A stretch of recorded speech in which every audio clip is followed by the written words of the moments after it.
I've put my picture up here. That's my photograph. This is what I call my chickadee parking facility. Well, good afternoon, ladies and gentlemen and friends. My name is David Klassen, and I'm a resident of Surrey. And I want to thank the Friends of Hazelmere Campbell Valley for inviting me here today to share my thoughts with you. I've been a resident of Surrey for over 20 years. My wife and I have raised our family here. We raised 2 children, and we want to express our gratefulness to the dedicated protectors of the Little Campbell River, its watershed and aquifers. My wife and I frequently brought our 2 young children specifically to the regional park, the Campbell Valley Regional Park, close by to appreciate its nature, and we're certainly hoping that we're going to be able to bring our grandchildren there as well to give them the same opportunity. Now, over the past 15 years, I've been a commercial transport worker, a professional driver operating commercial highway coaches. You know, those coaches that seat up to about 62 passengers. And I do want to clarify that I'm not a trucker. I don't claim to be a trucker, nor do I speak today on behalf of any association in the trucking industry. I'm here today as a resident of Surrey.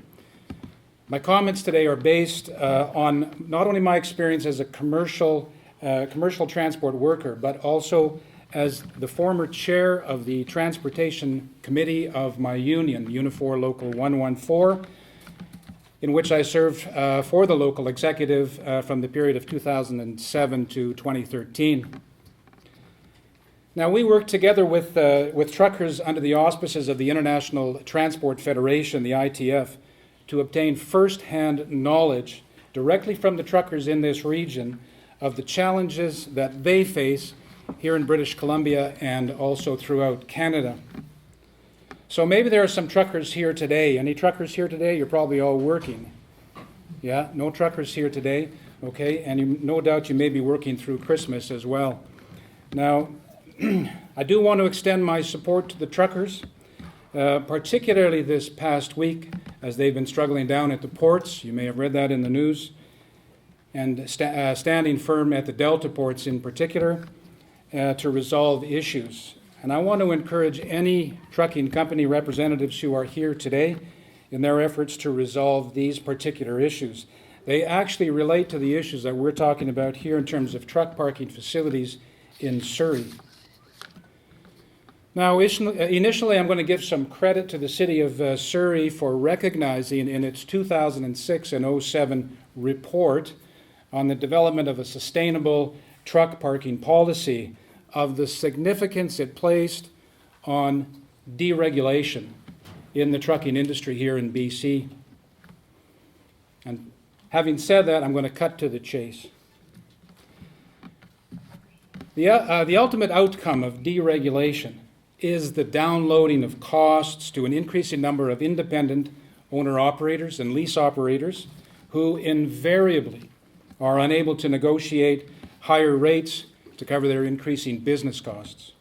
In fact, rate-cutting processes end up causing an economic race to the bottom to the point of razor-thin profit margins.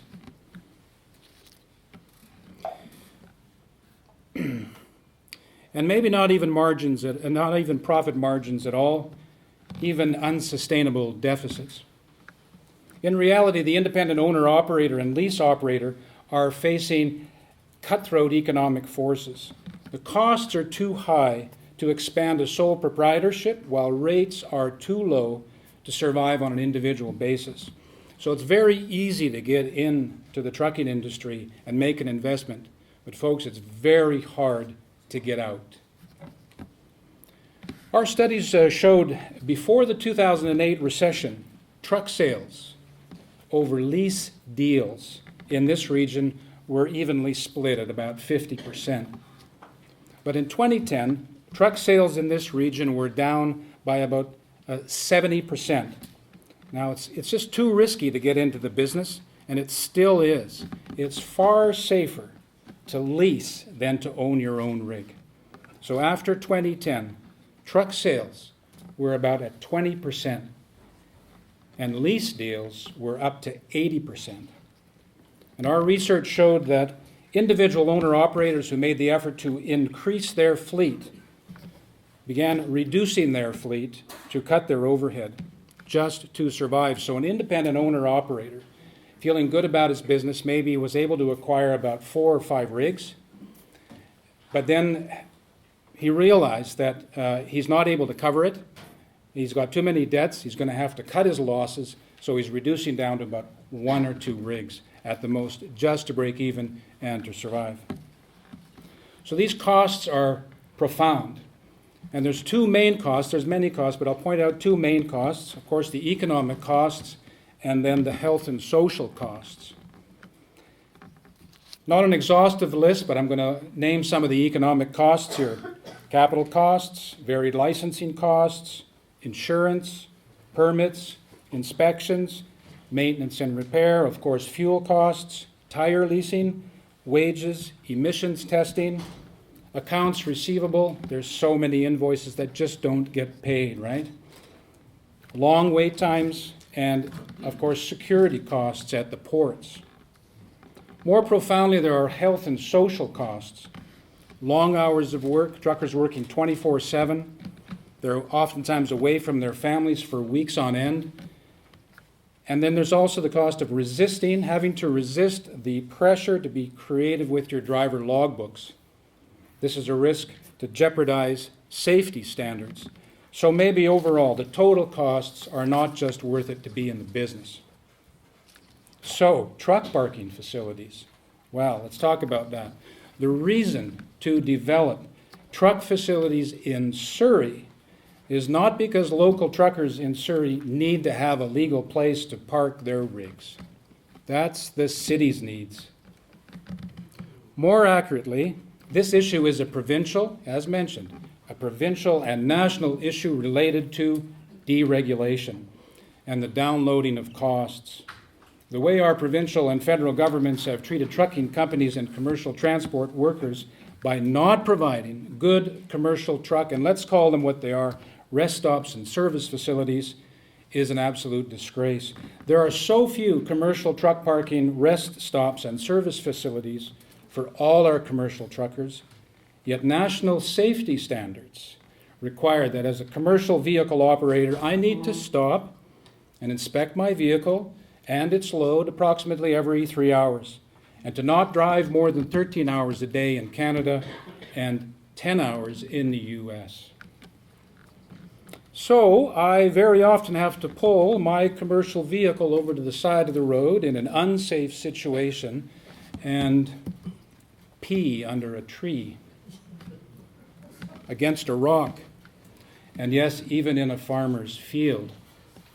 Folks, there are so many reasons why truckers park in farmers' fields, in driveways, and along country roads in Surrey, whether they're residents of Surrey or not. Owner-operators and truck leaseholders are at the bottom of the economic ladder, struggling to compete with large trucking companies, many of which already have their own parking facilities.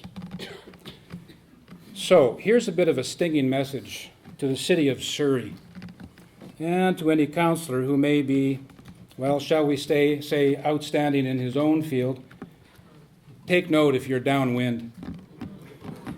As an independent owner-operator or lease operator, it's a lot cheaper for me to pay your parking tickets than it is for me to make a capital investment, well, let's say roughly $50,000 into the most expensive property in the province, and then have to pay taxes, property improvements, and environmental assessments on top of that. It's a lot cheaper for me to bear public guilt for parking illegally than it is to be squeezed out of my business. And is this what is really happening here for truckers?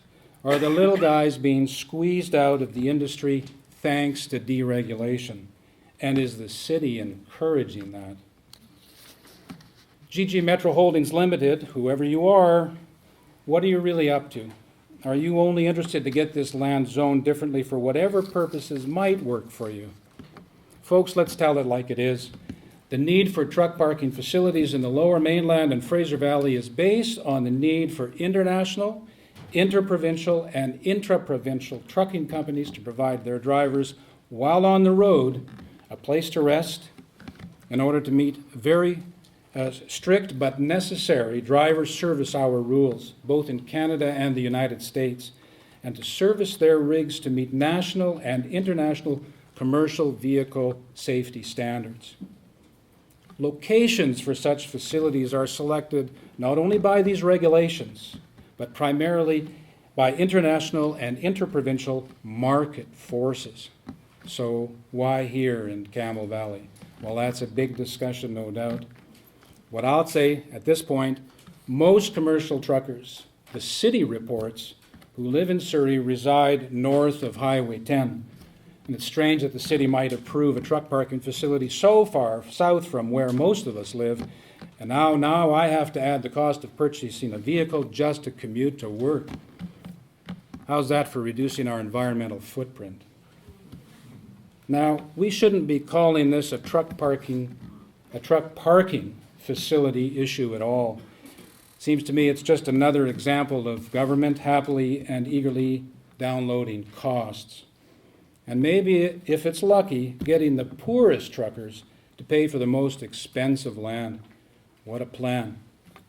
Well, I say the real travesty in this case is that government support of this location in question shows total disregard for the environmental protection provisions laid out in the BC 10-year transportation plan called BC on the Move, and Bob Donnelly has referred to that.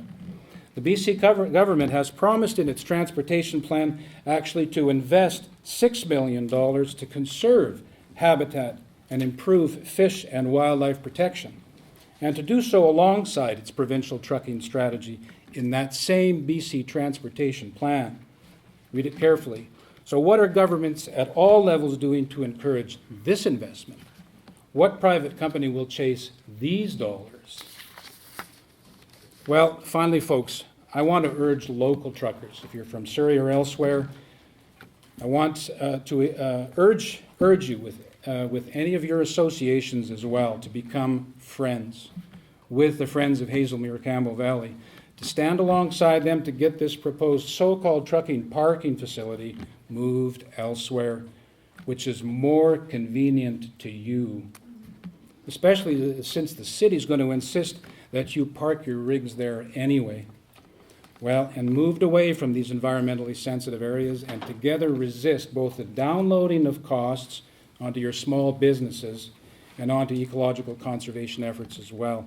These are costs that must be borne by the provincial and federal governments in infrastructure spending, of which our beloved Mr. Trudeau has so eagerly promised. Being a commercial transport worker has allowed me to raise a family in Surrey, but it will mean nothing to me if I will no longer be able to bring my grandchildren to a clean and healthy Little Campbell River, to give them the continuing opportunity to feed the chickadees, to enjoy the sounds of the Steller's jay, and to see the salmon and trout spawning thrive all the way along its tributaries, through First Nations lands, and into my neighborhood at Semiahmoo Bay. Thank you very much.